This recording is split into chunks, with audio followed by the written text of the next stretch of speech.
घर का टूटा हुआ आईना बदलते समय उस आदमी ने कुछ डरावनी चीज खोज ली। आईने के पीछे दीवार पर एक छुपा हुआ सुनने वाला उपकरण चिपका हुआ था। जिसने यह लगाया था उसे शक न हो, इसलिए उसने तुरंत उसे नहीं हटाया। वह सोच ही रहा था कि पता कैसे लगाए कि इसके पीछे कौन है। तभी उसने एक और बग देखा, इस बार लिविंग रूम के झूमर पर। उसका दिल बैठ गया, लेकिन उसने खुद को संभाल लिया। वह लिविंग रूम में गया और सावधानी से सारे पर्दे बंद कर दिए। फिर वह मेज पर चढ़ा और झूमर से बल्ब निकाल लिया। उसने बल्ब के होल्डर में तांबे की पतली तार लपेटी और दूसरे सिरे को लाइव वायर से जोड़ दिया। इसके बाद बल्ब वापस कस दिया। उस रात जब वह काम से घर लौटा तो सब कुछ सामान्य जैसा था, लेकिन जैसे ही उसने दरवाजा खोला घर पूरी तरह अंधेरा था। खाने की मेज पर मोमबत्तियां जल रही थीं और उसकी पत्नी बर्तन सजा रही थी। उसने अनजान बनने का नाटक करते हुए पूछा, लाइट क्यों नहीं जलाई? पत्नी ने कहा कि झूमर काम नहीं कर रहा और उसे ठीक करना नहीं आता। आदमी ने ऐसे दिखाया जैसे उसे कुछ पता ही न हो। वह फिर से मेज पर चढ़ा और लाइट ठीक करने लगा। जैसे ही बल्ब जला अचानक तेज चिंगारी निकली और बल्ब फट गया। उसी समय सामने वाली इमारत में बैठे दुश्मन एजेंटों के कानों में लगे ईयरपीस तेज स्टैटिक नॉइज से भर गए। उन्हें लगा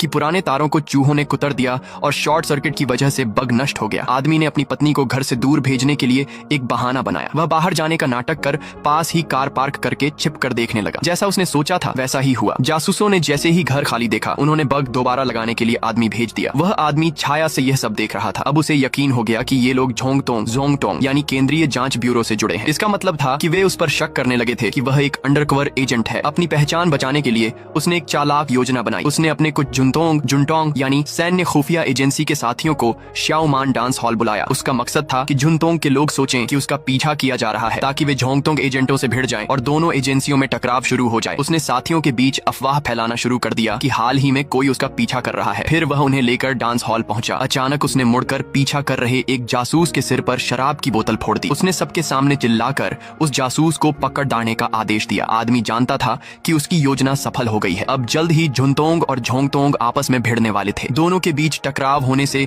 किसी के पास उसे जांचने का समय नहीं बचेगा और इस तरह उस आदमी ने अपनी अंडरकवर पहचान को बेहतरीन ढंग से सुरक्षित कर लिया।